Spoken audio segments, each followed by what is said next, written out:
మా లక్ష్మీ వెంకటేశ్వర సినిమా పతాకంపై రుద్రపాటి హేమలత గారు, అలాగే మా రుద్రపాటి రమణరావు గారు, రామాంజనేయులు గారి సారథ్యంలో నిర్మించిన లాయన్ చిత్రం ఈ యొక్క ఆత్మీయ విజయోత్సవ సభకు విచ్చేసిన మా మొత్తం చిత్ర బృందానికి, సాంకేతిక నిపుణులకి అయితేనేమి అందరికీ, నటీనటులకి, అలాగే శ్రేయోభిలాషులకు, కళాభిమానులకు, కళా పోషకులకు, అలాగే ఎలక్ట్రానిక్ మీడియా వారికి, ప్రింట్ మీడియా వారికి అందరికీ కూడా ముందుగా నా హృదయపూర్వక కళాభివందనాలు తెలియజేసుకుంటున్నాను. చాలా సంతోషంగా ఉందండి. ఈరోజు మేము తలపెట్టిన ఈ యజ్ఞం ఒక కొత్తదనాన్ని, అంటే ఒక లెజెండ్ చిత్రం తర్వాత ఒక సింహ లెజెండు చిత్రాల తర్వాత ఎటువంటి చిత్రం చేద్దామా అని నాలో నేను సంఘర్షణ పడుతున్న సమయంలో ఈ సినిమా అంటే ఇప్పటిది కాదు, ఇప్పటికి పుట్టుకొచ్చింది కాదు కథ. ఇప్పుడు 5-6 ఏళ్ల నుంచి మా దర్శకులు సత్యదేవ గారు ఆ కథ నాకు వినిపించడం, అదే తిరిగి నా మస్తిష్కంలో మెదలడం, ఆయన్ని నాకు మళ్ళీ గుర్తొచ్చినప్పుడల్లా మధ్యలో ఆయనకి నేనే ఫోన్ చేయడం, అలా అంటే సంకల్ప బలీయం అంటాం. ఏదన్నా మన సంకల్ప బలీయంగా ఉన్నప్పుడు ఇక మనం ఎవరికి మనం ఏమి దేవుళ్ళు కానీ ఎటువంటిది మనం విజయాలని మనం కానీ ముహూర్తాలు కానీ అవన్నీ కూడా సంకల్ప బలీయం ముందు దిగదుడిపే నా దృష్టిలో. అటువంటి మంచి సంకల్ప బలీయంతో నిర్మించిన చిత్రం ఈ లాయన్. అటువంటి చిత్రానికి మరి మా నిర్మాత రుద్రపాటి రమణరావు గారు ఏదో సినిమా మీద పిచ్చి కాదు, సినిమా మీద మక్కువతో, అంటే ప్యాషన్, నాతో సినిమా తీయాలని ఒక అభిమానిగా ఆయన ముందుకు రావడం, వెంటనే ఆయనలో ఉన్న ఆ ఉత్సాహాన్ని, ఆయనలో ఉన్న ఒక కొత్తదనాన్ని నేను అన్నాను ఆయనతో, ముందు ఈ కథ వినండి, మీరు కథ విన్నాక మీరు నిర్ణయం తీసుకోండి, ఆ తర్వాత ఇది కాదంటే ఇంకో సినిమా చేద్దామన్నాను. విన్న వెంటనే ఒక అభిమానిగా ఆయన స్పందన వెంటనే చాలా బాగుంది, కొత్తగా ఉంది బాబు, మీకు డెఫినెట్గా మంచి కొత్త సినిమా అవుతుంది అన్నప్పుడే, ఆయన నిర్ణయం తీసుకున్నప్పుడే నాకు అనిపించింది తప్పకుండా ఈ చిత్రం ముఖ్యంగా ముందుగా నా అభిమానులు వాడిని నిరాశపరచదు, అలాగే ప్రేక్షకులు అంత భారీ సినిమాలు చేశాక ఎటువంటి సినిమా చేస్తే బాగుంటుందా అన్న ఒక సంఘర్షణలో ఉన్న నాకు తప్పకుండా ఆ నాన్నగారి స్ఫూర్తితో ఏదైతే ఆయన ఎప్పుడు కొత్తదనాన్ని అందిస్తూనే ఉన్నారు మొదటి నుంచి, అలాగే ప్రేక్షకులు వాటిని ఆదరిస్తూనే ఉన్నారు. అంటే మనం ఇవ్వడంలోనే లోపం ఉండాలి, ఏదంటే మనం ఇవ్వకపోతే లోపం మనలో ఉండాలి తప్పితే ప్రేక్షకులు ఎప్పుడు కొత్తదనాన్ని ఆదరిస్తారు అన్నది సింహ కానివ్వండి, మన లెజెండ్ కానివ్వండి, ఈనాడు ఈ లాయన్ చిత్రంతో కానివ్వండి నిరూపించబడ్డది అని సభాముఖంగా తెలియజేసుకుంటున్నాను. మరి ఈ చిత్రంలో చేసినప్పుడు నాకు అనిపించింది, ఊరికే కనపడడంలోనే కాదు, మరి చిత్రంలో చూస్తారు 2 గెటప్లు, మొత్తం 3 గెటప్లు సినిమాలో. ఒకటేమో గాడ్సే గెటప్, ఒకటేమో సిబిఐ ఆఫీసర్, ఇంకో ఫ్లాష్ బ్యాక్లో మీసం పైకి లేకుండా అదొక గెటప్. సరే, ఈ 3 గెటప్లు ఉన్నాయి. సరే, బాగుంది. నాలో ఒక మంచి ఆ కథలో ఉన్న పాత్రకు మంచి వైబ్రేషన్ కుదిరింది, చాలా బాగుంటుంది అని చిత్రం చేయడం జరిగింది. అలాగే ఇక్కడ మన ఆంధ్ర రాష్ట్రం, అలాగే తెలంగాణ రాష్ట్రం, అలాగే మిగతా పొరుగు రాష్ట్రాల్లో కూడా, అలాగే ప్రపంచవ్యాప్తంగా కూడా ఉన్న తెలుగు వాళ్ళందరూ కూడా ఈ చిత్రాన్ని, తెలుగు వాళ్ళే కాదు నా అభిమానులు అంటూ ఉన్న వాళ్ళందరూ కూడా ఈ చిత్రాన్ని తెలుగు ప్రేక్షకులందరూ ఇంతగా ఆదరించి ఇంతగా ఘన విజయం చేకూర్చినందుకు వాళ్ళందరికీ నా ధన్యవాదాలు, మా మొత్తం యూనిట్ తరఫున ధన్యవాదాలు తెలియజేసుకుంటున్నాను. ముందుగా నిర్మాత గారి గురించి చెప్పాలి. ఎటువంటి విషయంలోనూ మామూలే అంటే మనం మామూలు సహజం, ప్రతి ఇటువంటి ఫంక్షన్స్లో మనం అనేది ఏంటంటే నిర్మాత గారు ఎటువంటి ఖర్చుకు వెనకాడకుండా చిత్రాన్ని తీశారు అని. దానికంటే కూడా ఖర్చు అనవసరంగా పెట్టకుండా ఎక్కడ పెట్టాలో అక్కడ పెట్టి, అంటే penny wise and pound foolish అంటాం మనం చలనచిత్ర రంగాన్ని. అంటే మనకి కనిపించే ఖర్చు ఏమో చాలా తక్కువ అవుతుంది, కనిపించని ఖర్చు ఎక్కువ. సో అది వాటన్నిటి కూడా ఆయన ప్రతిరోజు కూడా షూటింగ్లో ఉండి దగ్గరుండి ఎంతవరకు అవసరం, ఎంత ఖర్చు పెట్టాలి, ఒక బడ్జెట్ అనుకున్నాం మేము ఆ చిత్రంలో ఈ సినిమా పూర్తి చేయాలని.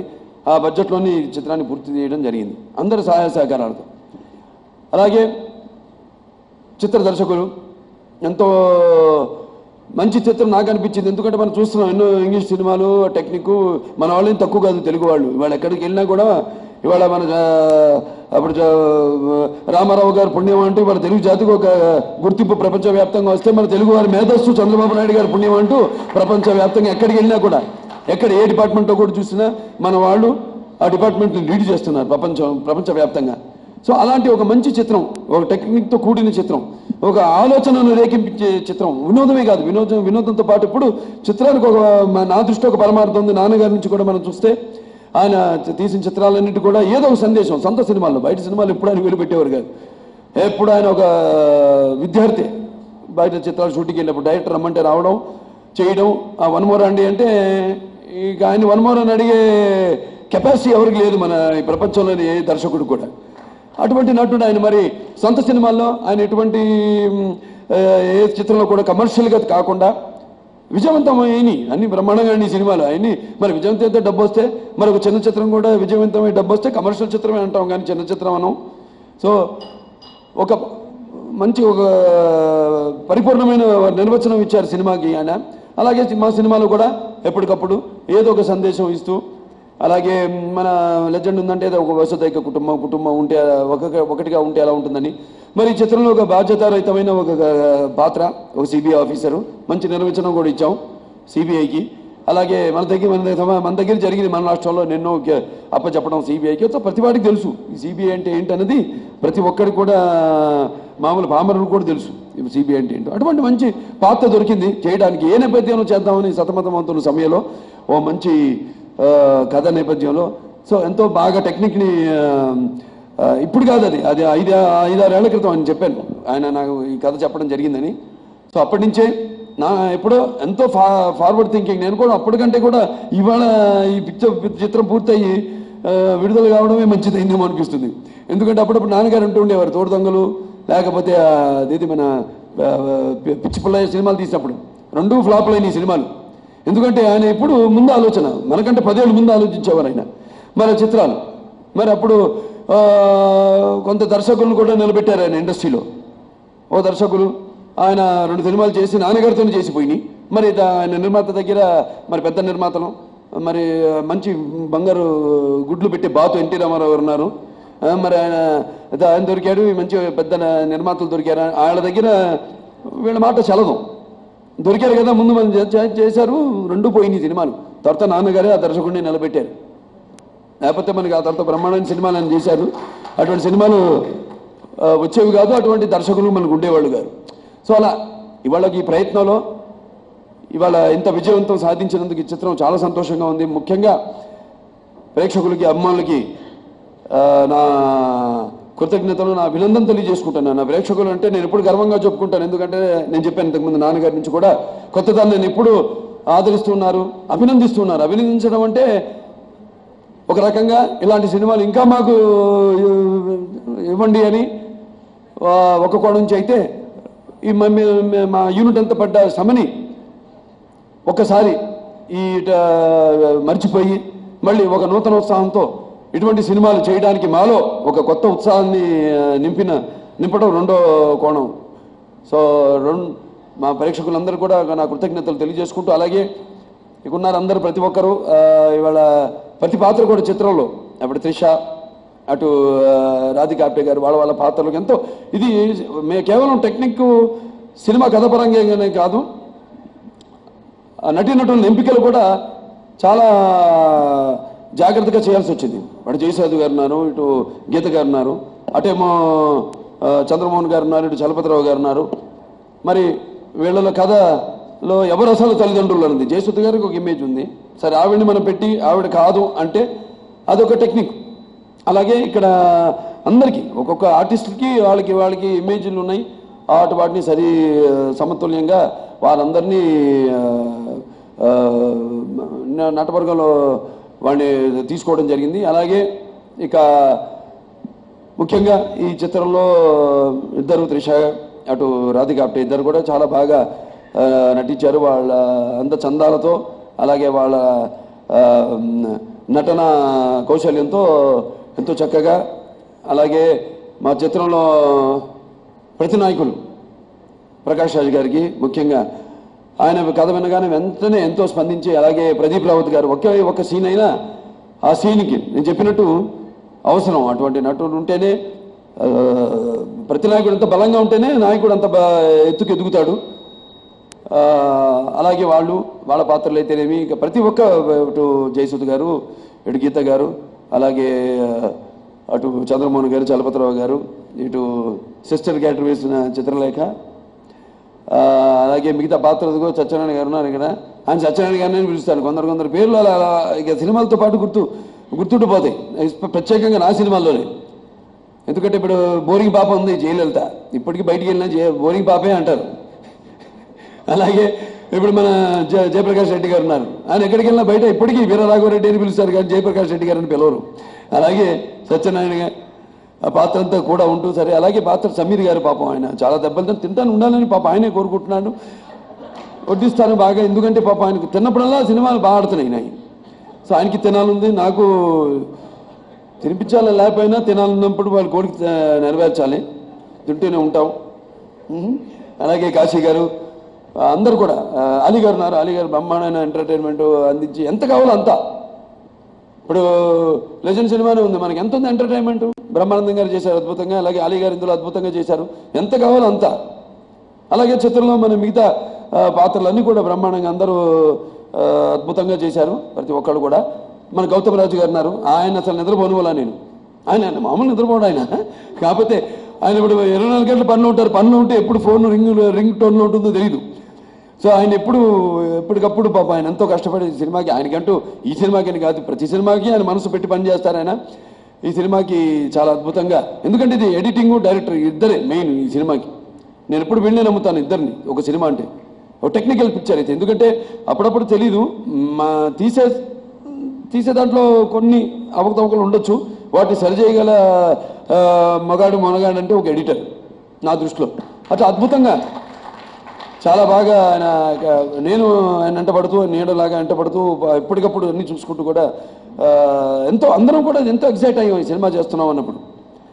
అలాగే సంగీత దర్శకులు మణిశర్మ గారు ఎంతో చాలా మా గ్యాప్ తర్వాత మా కాంబినేషన్లో ఆయన చేయడం జరిగింది.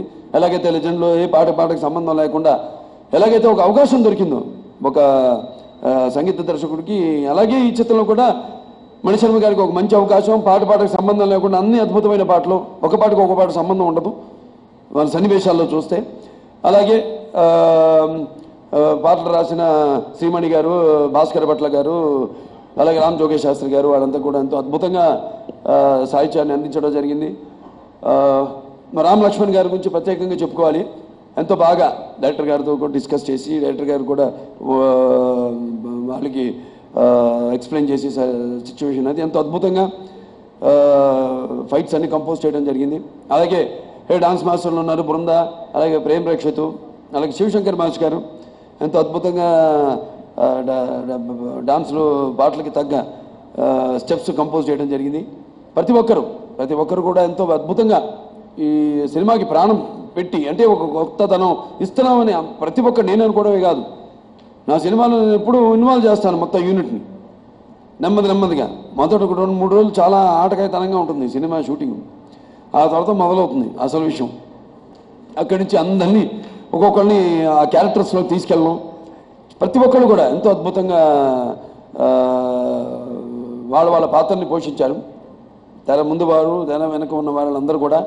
మా కెమెరామెన్ ప్రసాద్ గారు చాలా అద్భుతంగా చిత్రీకరించడం జరిగింది. ఎందుకంటే ఆయన కూడా ఒక మంచి ఛాలెంజ్ ప్రతి వాళ్ళందరూ కూడా.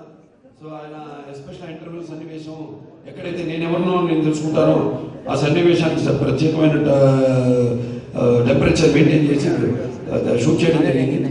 చాలా అద్భుతంగా ఇటు రౌద్రంగా అటు గ్లామరస్గా కూడా రెండు రకాలుగా ఎంతో అద్భుతంగా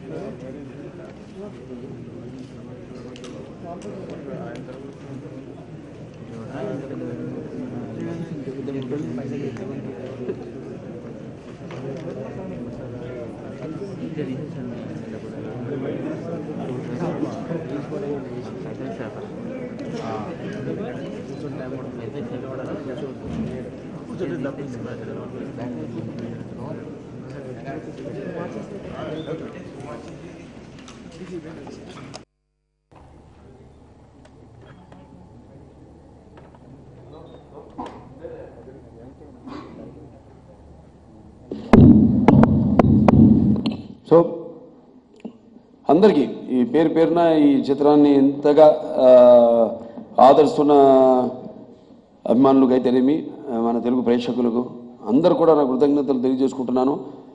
అలాగే నా మీద నమ్మకంతోనే, ముఖ్యంగా నా మీద నమ్మకంతో మొదటి నుంచి కూడా ఒక ఆదిత్య 360 చిత్రం కావచ్చు, లేకపోతే ఒక భైరవ దీపం కావచ్చు, ఇవాళ ఈ లాయన్ చిత్రం కావచ్చు, నా మీద నమ్మకంతో నా నిర్మాతలు, నా దర్శకులు అందరూ కూడా ఇటువంటి చిత్రాల్ని తీయడానికి ముందుకు వస్తున్నారు. సో నాలో ఆ కొత్తదనం ఇవ్వాలన్న తపన ఇంకా ఇలాగే కొనసాగాలని, ఇంకా ముందు ఎన్నో మంచి చిత్రాలు, కొత్తదనంతో కూడుకున్న చిత్రాలు, కొత్త నేపథ్యంలో, కొత్త పాత్రల్లో నేను నా చివరి రక్తపు బొట్టు వరకు, నా చివరి శ్వాస వరకు నేను ఇస్తూనే ఉంటానని. ఇటువంటి ప్రేక్షకులు ఉన్నప్పుడు మనం చూస్తాం, ఎక్కడైనా సరే ఏ భాష, మన భారతదేశంలోనే ఏ చలనచిత్ర రంగంలో చూసినా నాకు ఒక రామారావు అబ్బాయిగా పుట్టినందుకు ఇటువంటి సినిమాలు చేయడం అనేది కూడా నాకు ఆ భగవంతుడు అవకాశాన్ని ప్రసాదించినందుకు, ఆయన ఒక వారసత్వాన్ని నటుడిగా ఆ భగవంతుడు కూడా నా కృతజ్ఞతలు తెలియజేసుకుంటూ, మరొకసారి ఈ యొక్క చిత్ర విజయం వెనకాల పాత్రికేయులు మీరంతా కూడా ఉన్నారు. ఎంతో మంచి రిపోర్ట్స్ ఇస్తూ కూడా సినిమా గురించి రివ్యూస్ చాలా కొత్తగా ఉంది, అందరూ చూడదగ్గ చిత్రం అని కూడా మంచి ఒక చిత్రాన్ని మీరు ప్రమోట్ చేయడం కూడా జరిగింది. అలాగే సైట్స్ వాళ్ళందరూ కూడా మంచి మంచి రేటింగ్స్ ఇవ్వడం, వాళ్ళందరూ కూడా ఈ సభాముఖంగా మీ అందరికీ నా కృతజ్ఞతలు తెలియజేసుకుంటూ నేను సెలవు తీసుకుంటున్నాను.